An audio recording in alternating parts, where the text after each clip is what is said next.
Thanks. So this week, I'm very happy to introduce Eugenia Etkina. I probably still mangled that, but she explained to me how to pronounce her name beforehand. Who's from Rutgers University. She's an expert in physics education. She's received awards both for her teaching and for her physics education research. So in particular, she's worked on how to figure out, what makes a scientist think like a scientist, and then how to maybe try to get students to think along the same lines. So that's exactly what she's going to talk to us about today. So it's all yours. Can you share the screen again? Thank you. Thank you, Douglas. I am going to share my screen. Thanks. And go full thing. Okay. Well, thank you for inviting me. It is my pleasure. You have a great physics education research group and other research groups, but I have many friends in your group. And today I will talk about scientific abilities, what they are and how to help students develop them. You probably are familiar with the results of the physics education research that in the last now more than 20 years, there has been lots and lots of evidence that students learn better when they're actively engaged compared to sitting and listening to somebody talking to them. And this evidence is not only in physics, but in mathematics and engineering, in biology, in chemistry, everywhere. So this is something that we don't need to, test anymore. We have enough evidence. But the question is, if we engage students in active learning, then what should they learn? That is now the next question, not whether they learn better by listening to lectures or being actively engaged, but when they are actively engaged, what should they learn? And if you look at the document, like a position paper by Organization for Economic Cooperation and Development published 3 years ago, that they said that for our present students to be successful in the future, while disciplinary knowledge is still going to be important, but a new kind of knowledge, epistemic knowledge, or knowledge about the discipline, or knowledge how to think like an expert in the discipline, this is what's going to be important. So our students need to learn how to think like physicists, chemists, mathematicians, engineers, while they are learning their subjects. And if you look at the World Economic Forum, then in 2015, in 2020, the second important skill was critical thinking. In 2015, it was number 4. So critical thinking is climbing up in its importance for being successful in the future. And of course, we all want our students to think critically. This is probably the first thing that we tell them when we start a new course. I want you to learn to think critically. But what does it really mean? Have we defined what thinking critically means operationally? So how to define it? And if we define operationally what it means to think critically or to think like a physicist, then how do we engage students in the processes that allow them to develop this ability? And then while we engage them in these processes, how to help them grow and improve. So in order to answer these questions, we first need to think about what do physicists do when they do physics. And I'll start with an example.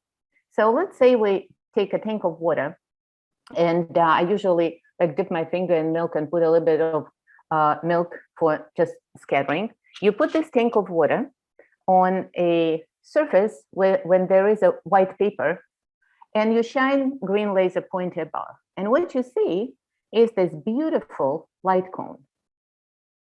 It will appear even if you have a red laser, but it's much better with the green laser. So the question is, what creates this light cone? And we try this problem with students and with physicists, and they all follow about the same path. Only physicists take less time if they don't know the answer from the beginning. So the paper, looks like an important thing. It scatters light, right? So it must be the paper that makes the cone. So that is our first explanation. So what do? If we have an explanation, we need to test it, right?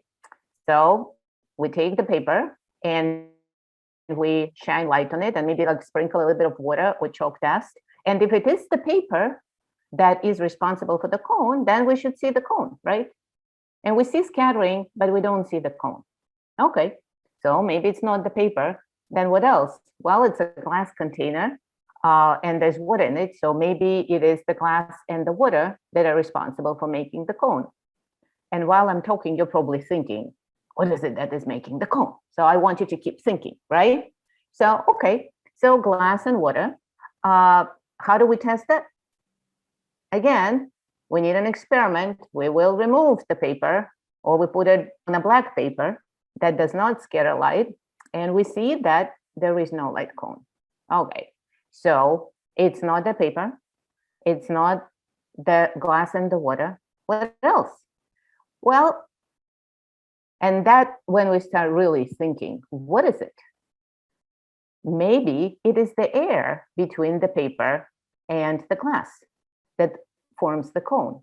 So how do we test that?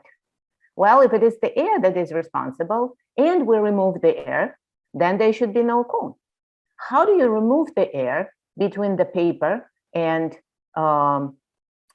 this glass container? Well, think about it. One idea is to wet the paper, then it will stick to it. Students sometimes put it inside the container and try to, press it down so it doesn't come off. Or you can put it under and wet it. And guess what? There is no cone. So then you start, okay, well, what is the role of water? Maybe water is not important. Maybe glass is not enough. So if we repeat the experiment just with glass, we see again the cone. So it is some kind of a refractive property of glass and paper and air that give us the cone. So how do we explain it? Now we're really interested. So we go and we draw, as physicists, we draw our ray diagram. So here's the laser beam, right? It hits the paper and scatters in all directions. And now there is air between the paper and the glass. And I want you to think about the very, very last ray that is scattered, that is almost parallel. When it reaches the glass, this ray refracts in. And so that's where the cone comes from. From the very last ray, all other rays are refracted in, right? And then this angle opens up a little bit because it's water. So, okay, well, this diagram really explains to us where the cone comes from. But then it also allows to do a quantitative testing experiment. If this is true and we do not have any water, then the cone in glass should be less. The angle should be less because the ray will not open up away from the normal. And sure it is, if we do the measurements actually very carefully, we'll see the exact difference. We can predict this angle. So what did we do to figure out this problem? First, we observed and noticed something, right? We posed the question about what we observed. We did not start with a question. We did not make any predictions before we observed this cone. We saw it and we started thinking about it. We came up with an explanation, tested it experimentally, rejected it, came up with a new explanation, tested it. Nobody punished us for coming up with a second explanation. Nobody said, well, it's the second explanation, so I'll give you fewer points because you didn't get it on the first try, right? So all ideas are welcome, and we're trying to reject the explanations, not support them. And everything that is happening with this muon now, if you follow the story that is being written, it follows exactly the same process. How many explanations of this discrepancy were invented and rejected, right? So you're left with the one that you cannot rule out. And after we have this conceptual explanation, we checked it with the ray diagram that it really makes sense. And then we can go into some quantitative calculations if needed. And it turns out that it helps if you work with other people on that. And again, the muon shows you no one person could have done it. So these are the steps in our investigative science learning environment approach. We have a book written about it, it's published, and we have a textbook that implements it, but I will talk about it later. So in this approach, learning of any idea starts with observational experiments. Students observe without making any predictions, identify patterns, qualitative or quantitative, come up with explanations, and test them by designing experiments whose outcomes they can predict using a particular model or explanation that they constructed.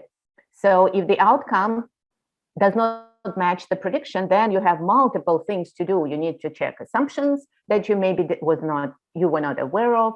You might propose a different explanation, like we just did it very quickly. Or we can say, well, we are not ready to come up with explanations. We need to collect more data. We need to conduct more observational experiments.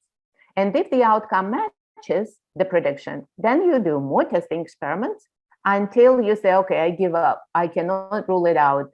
Let's go apply it, build a bridge, or launch a satellite. And so this is the process that mirrors what physicists do when they do physics in a very crude way. And it's not a linear process. It's not a cycle. It is really a very complicated back and forth going stuff, right? What is important that when we want to reason like physicists, we need to use different representations. So here we use the ray diagram, for example, right? Think about the role that Feynman diagrams played in the development of physics, right? Representations other than algebra, calculus, trig are really important for moving forward, not only physics as a science, but also student reasoning. And it's important that physicists collaborate and they improve their work without punishment. So think about if you resubmit your paper, it's after it has been rejected and you improved it and you submit it again, it's still the same paper published in the same journal, right? And nobody will reduce the money for your grant if you resubmitted it, right?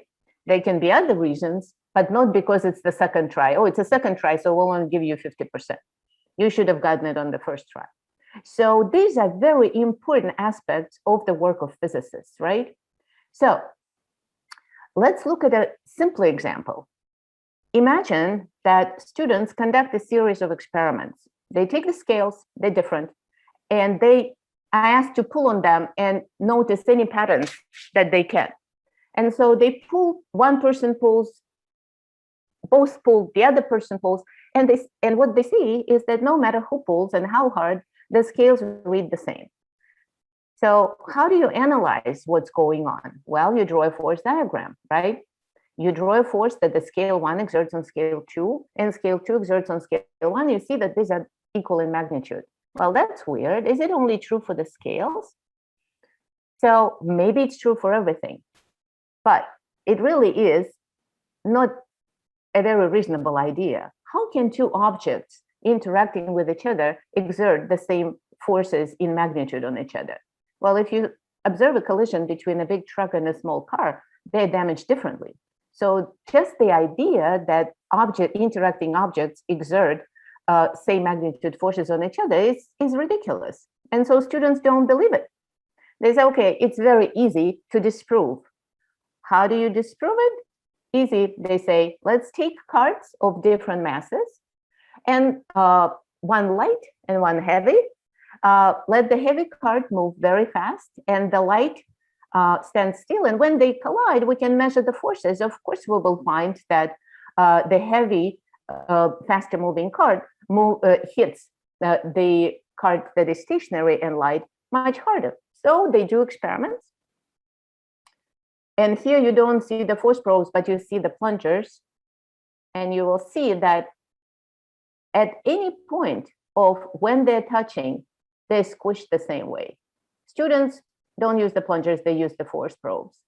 And so when they do these experiments, no matter what they try, how hard they try, they see that the carts exert the same forces on each other, the same in magnitude at any time of their interaction. And they're shocked by it because they think it's so easy to disprove. Of course, the faster moving object hits harder. But they invent Newton's third law, right?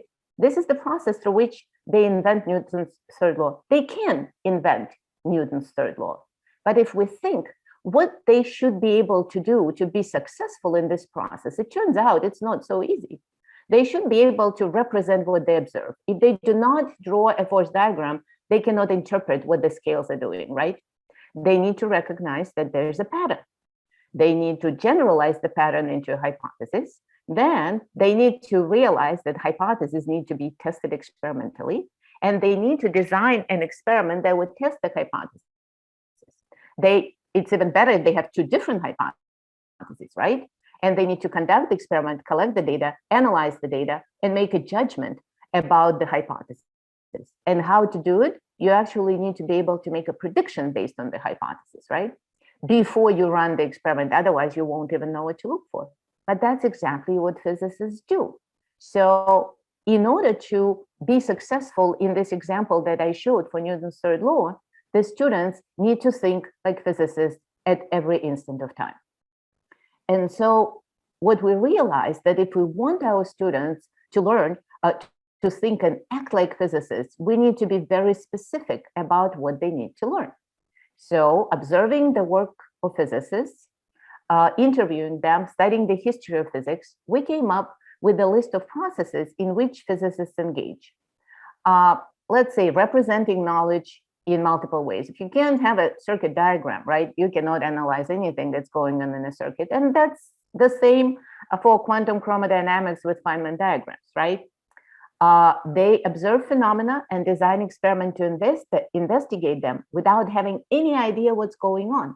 If you think about Becquerel's observation that led to the discovery of radioactivity, it was completely accidental, and he investigated without any idea what's going on. Devising explanations and hypotheses. Remember the Fermi's model of how to create heavy elements by bombarding uranium with neutrons? He had a whole model built up, and it made a prediction that if you shoot a neutron into uranium, then you will get an element with a higher atomic number. Hahn and Strassmann tested, and many others, but they were successful because they actually figured out what they were seeing in these testing experiments. They realized that there are no elements heavier than uranium. They're all in the middle of the periodic table. So Liz Meitner and Otto Frisch revised the model that Fermi used to make his predictions and explained what was happening. And this is how we came to know fission. And they also collect and analyze data. If you know about Curie's work with the electrometer, timing, the discharge of an electrometer in the presence of a radioactive material. They didn't even call it radioactive material at that time. But this was collecting data, again, not knowing what's going on, and solving practical problems. Eventually, nuclear power plant and the bomb were built. Evaluating, right? Every time we do something, our papers and grants go out for review and communicating. That's what I'm doing now, and that's what you're going to do next week when you hear this person from the University of Washington. So based on this list, we came up with the list of what we call scientific abilities that we want our students to develop. Remember, that's the title of my talk, scientific abilities. So this is the word that we invented. It did not exist before. And actually, one of your faculty members, Marina Milner-Bulletin, was at Rutgers at that time, and she was a part of this work at its very, very beginning. So we made a list of the following things that we can help our students develop, right? These abilities. Represent information in multiple ways. Design and conduct an experiment to investigate the phenomenon. Design. See, the design became one of the most important aspects of the development of these abilities. Develop and test models. Design and conduct a testing experiment. Again, design. Design and conduct an application experiment when you are building something or you are determining a value of a quantity that nobody knows what it is. Collect and analyze experimental data. evaluate models, equations, claims, and communicate. So this is the list of big abilities that we created. And you might be thinking, what does the word ability actually mean? So we use the term abilities to describe what physicists do, procedures, methods, when constructing knowledge, solving problems, applying knowledge. And why did we use the word ability, not, for example, a word skill? Because think about what the word skill refers to. Many of you are probably driving cars with a stick shift, right? So when you change gears, you don't think about it, right? You know how to do it, but you do it automatically. For you, it's a skill. I drive an automatic car. I can theoretically drive a stick shift, but for me, it will be a long process of thinking what I should do and why I should do it. So I have an ability to drive the stick shift, but I don't have any skills. So what we are trying to say by the word ability is that what we learn the students to do is not an automatic thing. It's something that they need to be thinking about. They need to know how to do it, but every time they do it, they need to approach it in the context of the task. And we published a paper about it in Physical Review a long, long time ago in 2006. And there were many people involved in this work. Then, after we made this list, we started thinking, what is it that we do when we engage in the activities that lead to the development of these abilities? So, for example, drawing a force diagram is different from drawing a ray diagram. So we need to break this process into steps. When conducting observations, it's really important to find patterns and represent them graphically. So when we say find a pattern, what does it really mean, right? When testing a hypothesis, it's important to design an experiment, especially if you have several hypotheses, an experiment that would have different outcomes depending on which hypothesis is correct. So if both hypotheses give you the same prediction for the same for this experiment, then it's not a good experiment, right? When collecting and analyzing data, it's important to identify uncertainties and write the results as intervals, not numbers, a concept that is very difficult for the students. And what else is important? So we started thinking for every ability, what else is important? And we came up with a list of sub-abilities for every big ability. So these bullets that I showed before, these were big. And then we started breaking them down. For example, for the ability to collect and analyze data, we identified the following sub-abilities. The ability to identify sources of experimental uncertainty, to evaluate how experimental uncertainties might affect the data, and to minimize experimental uncertainty, and to record and represent data in a meaningful way and analyze them. So if a student can do these things, then we will say that this person developed an ability to collect and analyze data. And you might disagree with it, you might come up with your own list, but that's what we came up with. And we had a big group of 10 people working on it, right? So it's not one person who came up with this list. And then we verified it with other experts. So next steps. The next step was to design activities during which the students would engage and figure out how to help students develop these abilities. So how do people learn a new skill, right? Or a new ability? Think about it. If you play music, if you play tennis, if you do rock climbing, anything that you do, right? You need an opportunity to practice. And second, you need to have an opportunity to receive feedback. Let's say, for example, you are a ballet dancer, right? So ballet dancers, they hold their arms in a certain way, right? So I am dancing and I put my arms like this. My teacher will come and lift my elbow, so my elbow is above my wrist. So next time when I am practicing and I'm standing in front of the mirror and I do this, I look, oh, I need to lift my elbow. So this self-correction is the most important thing. When you yourself can fix what's going on using feedback that you give yourself because you know what the skill should look like. And this is called formative assessment, and self-help is called self-assessment. And so it turns out in education, nobody will come and, punch your elbow. The self-assessment and formative assessment is provided through the use of rubrics. So have you heard the word rubric? Yes, great. I see one person raise it. Thank you. So a rubric is a table that describes the level, thank you, I see, describes the level of achievement, different levels of achievement of a particular goal. So it means that now that we have the sub-abilities, we need to make the rubrics, right?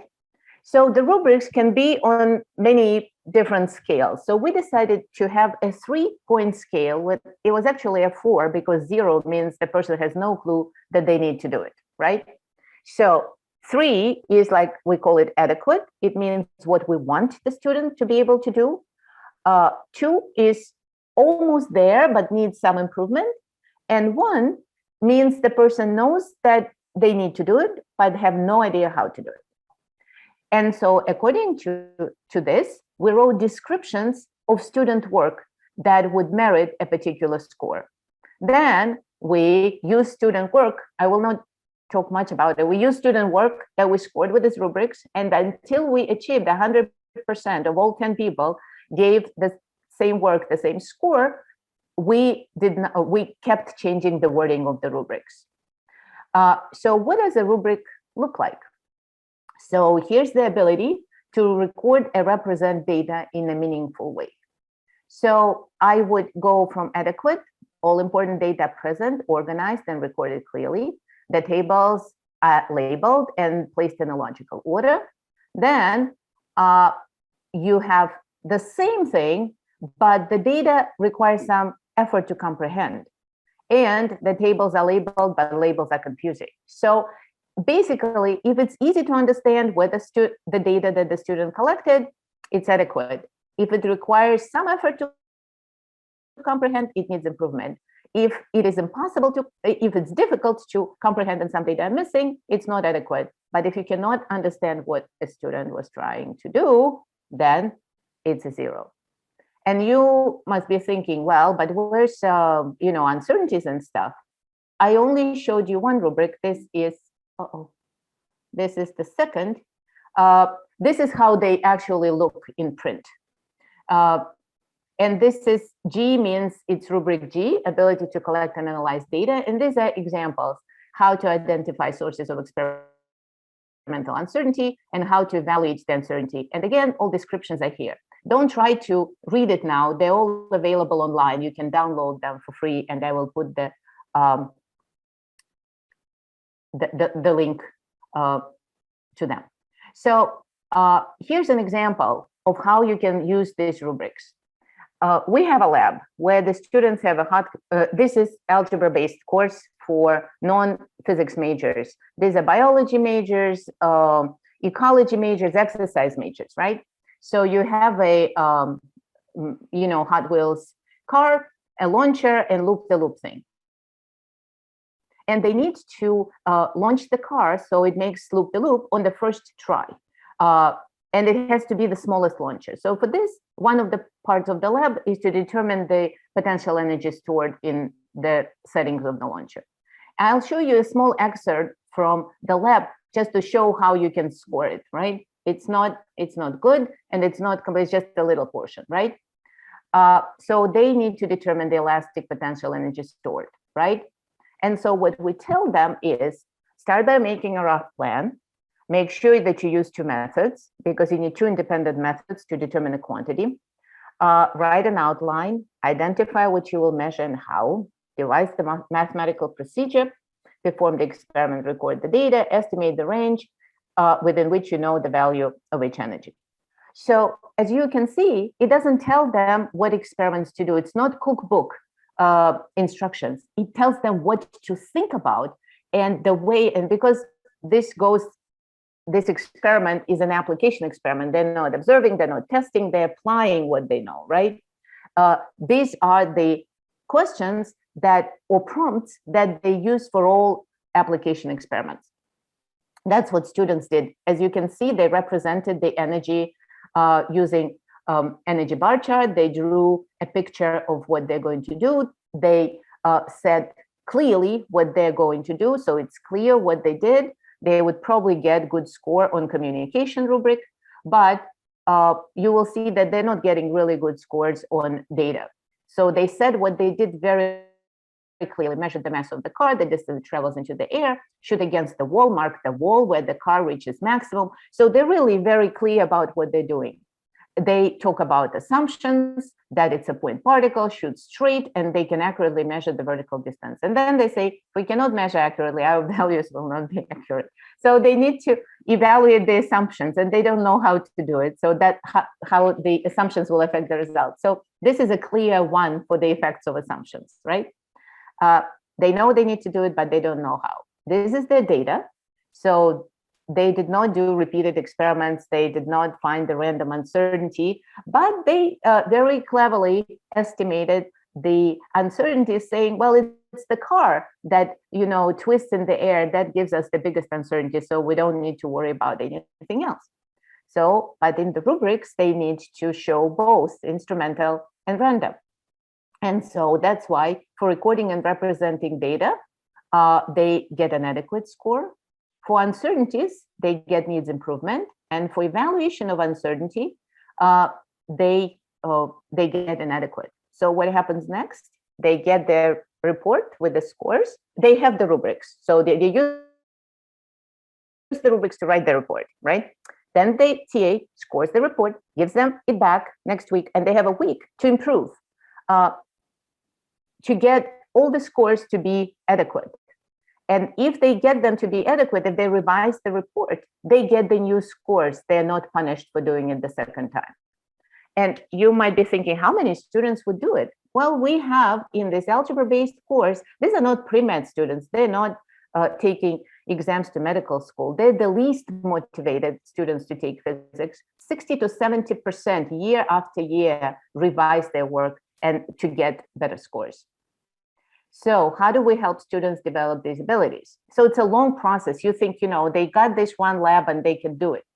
This one ability to make a prediction of the outcome of a testing experiment based on different ideas or one idea. So in lab 1, they start with a very simple experiment. In lab 2, they read a history of how we explain the transmission, how polio vaccines were developed. They read the story, then TA discusses in class. This is after they did the lab 1 and they tried themselves. Then they read how the scientists do it. The TA discusses the difference between a hypothesis and prediction and the purpose of testing experiments in class. Next week, they repeat basically the first week experiment, but now they really need to understand the difference between a hypothesis and prediction. And this is their major task. Then 2 weeks later, now they design a testing experiment for circular motion.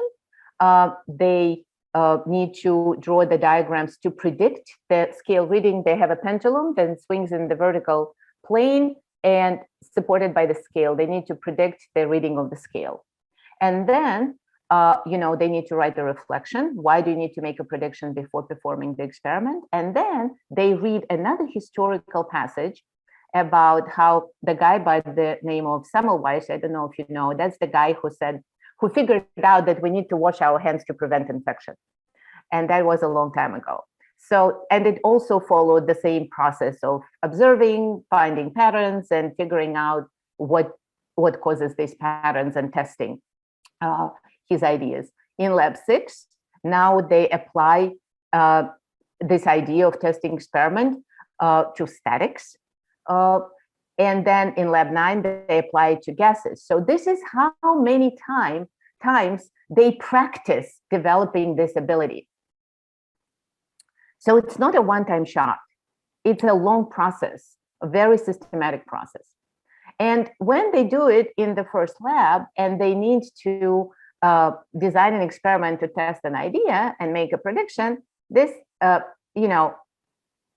experiment is, the idea is that the object always moves in the direction of the force exerted on it, or the sum of the forces. So you can design an experiment to support an idea, right? It's not incorrect. However, supporting is weaker than disproving. And to disprove, you can also do many experiments, right? So there are many possibilities. But the problem is that students do not understand what it means to test, or they don't understand what the word prediction is. So these are direct quotes from the first lab of our students. But before, let me show you the rubrics. So for the ability to design and conduct a testing experiment, see, this is how many sub-abilities. I do not expect you to read them, but focus on number 4. So person is able to make a reasonable prediction based on a hypothesis. This is one of the abilities that we want them to develop when they design and run a testing experiment, right? So, and there are rubrics for them. And so that's what the students write at the beginning for this experiment. The experiment was an attempt to disprove the prediction. I predict that each experiment will support the tentative rule. So they literally have no clue what these words even mean, right? And if you think, oh, this is just algebra-based students, they are not physics majors, they're my physics students, they know what it is. Well, here's a very interesting assignment that we gave to our students in week 5. It's a lab practical. And then we gave it to the students in a different university, physics majors who were in a research program. They were doing research, and there was a big bunch, they had a grant. And so I asked the person who ran the program to give them this question. Describe some possible observations related to physics, chemistry, biology, ecology, a phenomenon of you chose, and then devise 2 different explanations that explain them. Describe what you will do to try to rule them out. For this, design testing experiments, make predictions of their outcomes based on the hypothesis, and then describe the outcome of the experiment that might make you rule out the hypothesis. So this is not physics. Can be physics, but can be not physics. And our students are, as I said, many of them are ecology majors. So here's one of the, not the best one, but I think the funniest that they did. So when leaves fall from a deciduous tree, they always end up on the ground. Explanation 1, leaves fall to the ground because they're pulled by the force of the earth. Explanation 2, leaves fall because they're pulled down by the force of tree roots.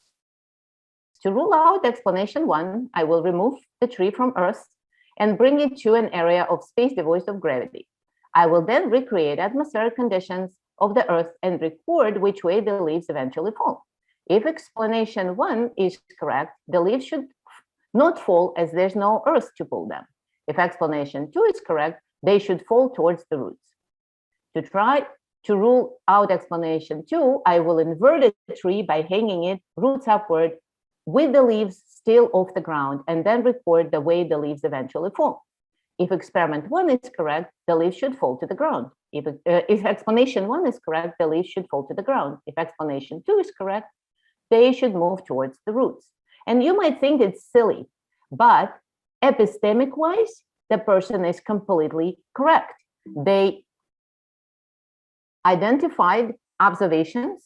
They came up with 2 different hypotheses. They designed testing experiments and made predictions based on the hypothesis. And if you think it's an easy thing to do, here's how they did. Compared to this control group of undergraduate physics majors who have done a ton of physics courses. So just to identify the hypothesis to be tested, none of the physics majors could do it. Some did needs improvement, some did inadequate, but a large portion was missing. None of our students had missing, and 66% had it at the adequate level. But if this next question was to make a prediction based on the hypothesis, and undergraduate physics majors could not do it at all. Of course, our kids didn't do it perfectly. And as you see, the green part, the adequate is very small, but the majority needs improvement. They know how to do it, maybe not perfectly. But the physics majors, they just have no clue. So, and this is one of the most important abilities that physicists have and use naturally. So you can see how ability to make a prediction changed during the semester. So black color is 3, striped is 2, and gray is 1 and 0. So you can see how by the end of the semester, lab 9, 90% of the students can make a prediction based on the hypothesis. We repeated this with high school students. Their percent is much smaller, but still about 50%. Ability to identify uncertainties, here we grouped together 2 and 3. And you can see that by the end, almost everyone can identify uncertainties. But at the beginning, only like about 70%. Evaluation of uncertainties is much more difficult. And when you have more experiments in one lab, then see, it started okay because it was an easy lab, then it dropped down, and then it improved, and again, it went to about 85% of the students who can do it for at the level of 2 and 3. Identify assumptions, the same pattern. Some labs are really good. I know lab 5 is this, circular motion lab. They do really well. And then it drops down a little bit, but it still hovers around 85%. Ability to evaluate assumptions never reaches this 80%. It's very difficult. If you assume something, how would it affect the result? Would it make it larger or smaller? You really need to understand physics intimately to be able to say it. And that's why it never reaches this, what we call saturation, the 85, 90%. But I also want you to see how many tasks they engage in practicing it. It's not 1 or 2 labs. It's this continuous thing, just as we do, right? It's not that we'll learn something in one go, right? Communication is a very important ability, and they again develop it rather well. But again, look at how many times they communicate in every lab. And we give them feedback with the rubrics, and they give themselves feedback with the rubrics, because for every lab, there's a certain number of rubrics, and they know these rubrics and use them as they do the lab.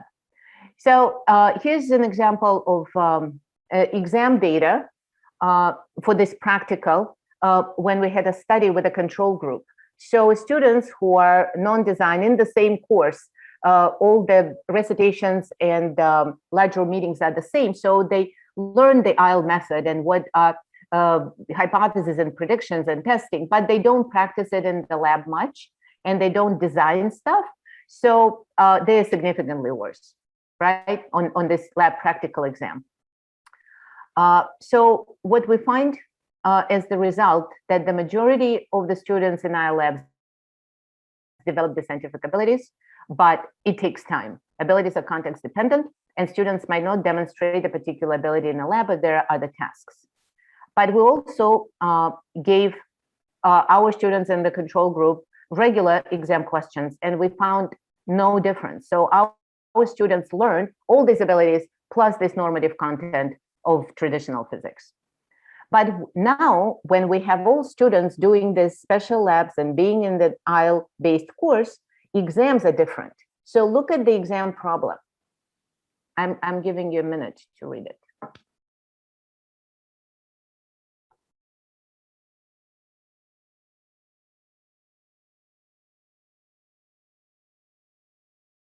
So what do you think the abilities are that this exam problem assesses? Representing, evaluating, and designing an experiment to test a hypothesis. Because Jose and Maria have hypotheses, right? And this is another example from electromagnetism.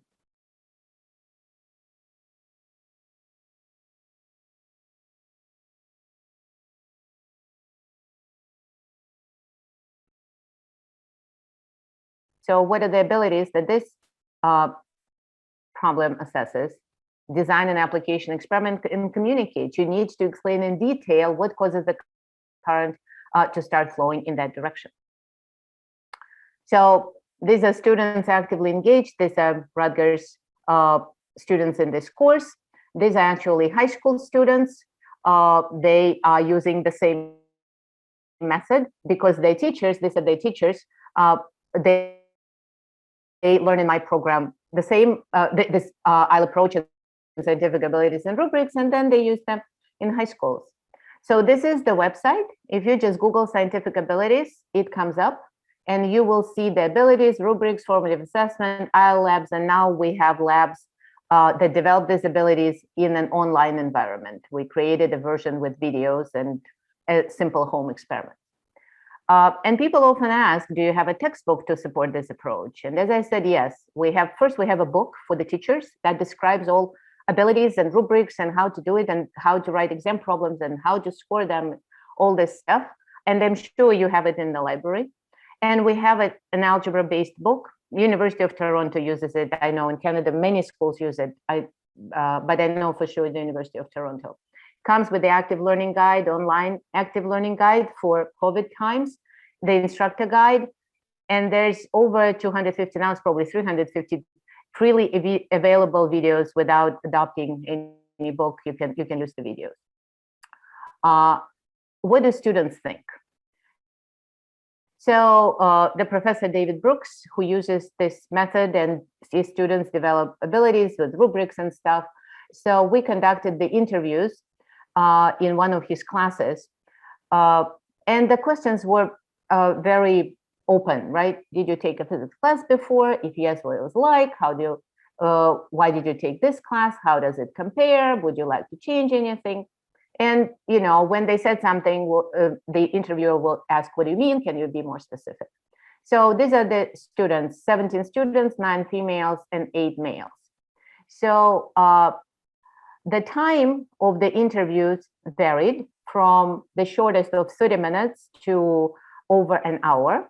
And when we had 200 pages of the transcript of the interviews, and we coded it for themes. What were they talking about? They were talking about working in a group, or they were talking about experiments and problem solving.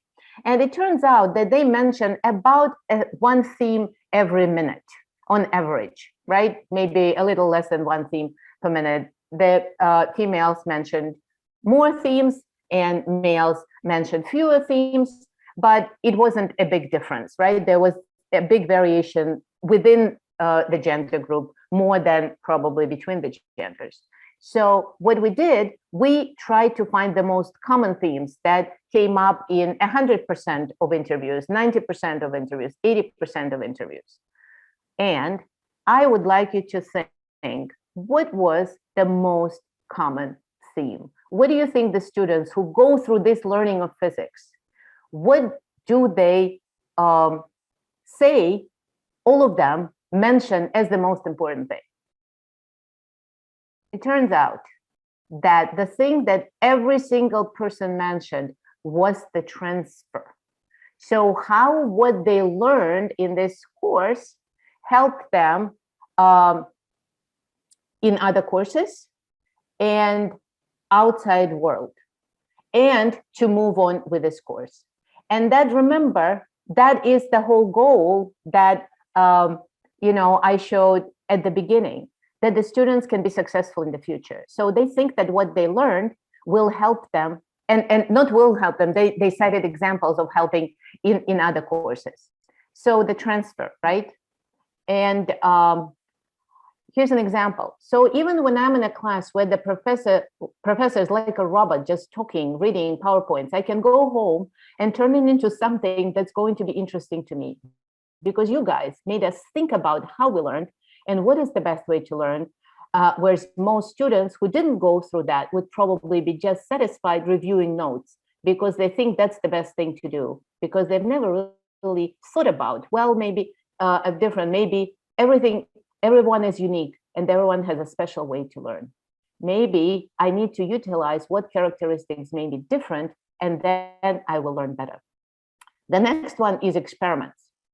Almost everybody mentioned the role of experiments. By the way that we learn this thing, it's not as hard as what the regular physics students. They're like, oh my God, this equation is so difficult to derive, and this and that. But our class, we're like, well, it's easy, because if you grasp this and you think about the situation when you get this, and it's cool because we got to do all those experiments that we understand already how it works. Other students, they memorize and they're like, I still don't remember how I got that. Opportunity to figure things out. it was a learning process because I was so used to be fed information and remembering and repeating it that here at the beginning, I didn't like it because I was not shared information. I said, what the heck is this? How am I supposed to learn anything? The professor didn't tell me anything. And I was so used, you're so accustomed to being fed all this information, memorizing it, that you have no idea what's going on. Here, I have to figure out what was going on, and then a true understanding could arise. Affect. That's my favorite quote. I have to read it to you. I definitely do enjoy physics. I enjoy biology for other reasons, but it's just because I love animals, so it's a different reason. But in terms of interaction and stuff like that, I like physics a lot, a lot. And it really does. At first, I come to class and I'm like, oh, what crazy thing are we going to do today? Let's see what happens. And then when we're actually doing it, I'm just so hyped and I'm so excited. And magnets, you know, I love magnets. My magnets, oh, those are my babies. I love my magnets. But with magnets and with mirrors and with lenses, it was exciting. It was cool. It was like I knew I was going to leave with something that was going to blow my mind. Remember, these are not physics majors. They postponed taking physics till the last year because they're afraid of it. But they value group work, they value community, they develop confidence, and they talk about knowing where things came from. So, and in pandemic times, they also value what we do because in pandemic, we didn't change. The biggest lesson I've learned from this class is how to be a better group mate. My group has been a great help this semester, and they have been my rock when it comes to being caught up on physics. I'm going to make sure in the future to pass on good vibes they've passed on to me. Think about your research group, right? Isn't it your rock? Can you do anything without your research group? This is how they think about their groups. This class was first and foremost been a reinforce of the idea it's okay to make mistakes. Again, this is how we should feel it's okay to make mistakes, right? You cannot be a scientist if you think that this is not a good thing. Growing up, my school taught me to be fixed on the right answer rather than the process it means to an end. This class has taught me to slow down and not just gun for the right answer, but to puzzle and question the work that I have done up until point to see how far I can get, even if that is not entirely to the answer. So, but that's exactly what we do. Puzzle and question the work. That's the ability that we all developed doing physics. And that's what our students developing even in the times of pandemic. We also have research that shows that the students who go through the design with the rubrics and revisions develop perseverance. They spend more time fence making and 4 to 5 times longer than the students in the traditional labs. So figuring out things, not leaving early, persevering and struggling. They also have fine gains on standardized tests, but we have research shows that they use representations other than mathematics spontaneously when doing working on multiple choice exams. So they use multiple representations to help them think, just as physicists do calculations on a paper napkin or drawing pictures on a paper napkin. And they are able to design experiments, as I said, collect and analyze data, evaluate assumptions, and communicate findings. And we now have new data from Danielle Bouget in 2016, 2020, that high school students, if the teacher perseveres and doesn't quit, they also develop these abilities. So that's it. Thank you very much. Do we have time for questions? Yeah, great. Thank you.